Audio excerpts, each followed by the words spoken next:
Hi guys, welcome to digital desk. Guys, ఈరోజు మనం సమంత చైతన్యల పాత వీడియోలు తవ్వి తెస్తూ వారి వ్యక్తిగత జీవితాలను నాశనం చేస్తున్న వారికి వాళ్ళ గురించి కొద్దిగా మాట్లాడదాం. So let's get in to the video.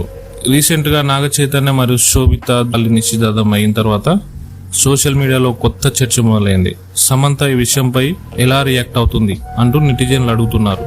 ఇదే పని శామ్ చేస్తుంటే అందరూ ఎలా స్పందించేవారు అని ప్రశ్నలు వేస్తున్నారు.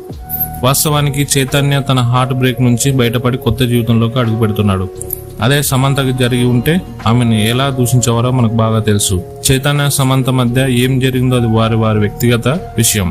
కానీ పాత వీడియోలను తిరిగి తెస్తూ వారికి సంబంధించిన విషాదాన్ని మళ్ళీ గుర్తు చేయడం ఏమాత్రం సరికాదు. సోషల్ మీడియాలో చైతన్య శామ్ పాత వీడియోలను తవ్వి వాటిని కొత్తగా ఎడిట్ చేసి వైరల్ చేస్తూ వారి జీవితాలను కష్టాల్లోకి నెట్టడం కొందరు ప్రయత్నిస్తున్నారు. ఇటువంటి చర్యలు వారికి జరిగిన బాధను మళ్ళీ గుర్తు చేస్తూ వారి కొత్త జీవితాలకు అడ్డుపడతాయి. చైతన్య సమంతం మొదలైన సంబంధం ఎంత పెద్ద విషాదాన్ని వారికి మిగిలించిందో అభిమానులకు కూడా తెలియాలి. కానీ పాత వాటిని తవ్వి మళ్ళీ తీసుకురావడం, వారిని ఎమోషనల్ గా కష్టపడేట్టు చేయడం ఎంతవరకు కరెక్ట్? చైతన్య సమంతలు ఇద్దరు తమ జీవితంలో ముందుకు వెళ్లాలని నిర్ణయించుకున్నారు. ప్రతి ఒక్కరికి వారి జీవితంలో కొత్త ప్రయాణాలు ప్రారంభించే హక్కు కూడా ఉంది. కానీ కొందరు సోషల్ మీడియా వేదికగా తమ ఎమోషనల్ బయటపెట్టడం వారికి మళ్ళీ బాధను మిగిల్చడంలో తప్పు.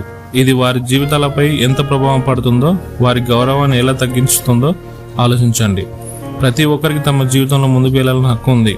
చైతన్య సమంతలు కూడా అందులో భాగమే. మనం అందరం ఒక్కసారి ఆలోచించాలి. సోషల్ మీడియాలో ఎవరికైనా వ్యక్తిగతంగా బాధ పెట్టే పనులు మానుకోవాలి. ఎవరి జీవితాల్లో వారు తీసుకునే నిర్ణయాలు వారి స్వతంత్రం. వారి వ్యక్తిగత జీవితాలను గౌరవించడం మన కర్తవ్యంగా ఉండాలి, కానీ వాళ్ళని కించపరిచే విధంగా ఉండకూడదు.